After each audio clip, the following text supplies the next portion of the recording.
अनमोड अबकारी चेक नाक्यावर गोवा बनावटीचा दारूसाठा जप्त।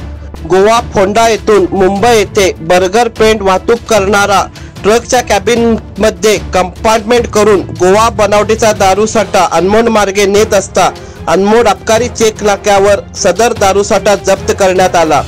तर शनिवार 29 रोजी सायंकाळी बर्गर कंपनीचा पेंट वाहतूक करणारा टाटा कंपनीचा ट्रक क्रमांक MS43CK 5870 वाहनाची अनमोड अबकारी चेक नाक्यावर कसून तपासणी केली असता सदर ट्रकच्या चालकाच्या कॅबिनच्या वर जादाचा चोरकप्पा करून त्यामध्ये रॉयल ग्रीन विस्कीच्या 750 ml चे 20 बॉक्स तसेच ऑक्समिथ गोल्ड नामक कंपनीचे 750 ml चे 10 बॉक्स आढळून आले।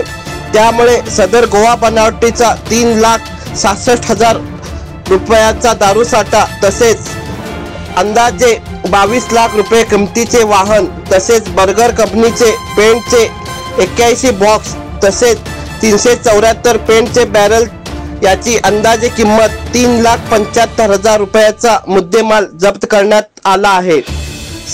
तर सदर दारू वाहतूक प्रकरणी भवन मुराजी गांधी राहणार मुंबई याला ताब्यात घेऊन न्यायालयात हजर करण्यात आले आहे।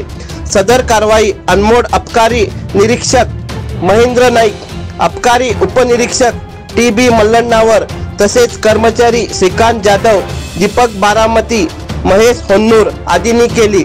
तर सदर दारूसाठा गोवा फोंडा येथून निघून मोलम मार्गे अनमोड येथे येऊन पकडण्यात आला। तर गोवा येथून कर्नाटक हद्दीत जाणारा दारूसाठ्याची मोलम तपासणी नाक्यावर ही तपासणी करण्यात येते, परंतु बरेच वेळा अनमोड अबकारी चेक नाक्यावर दारूसाठा पकडण्यात येतो, त्यामुळे मोलम अबकारी कर्मचाऱ्यावर शंका मात्र आता व्यक्त करण्यात येत आहे।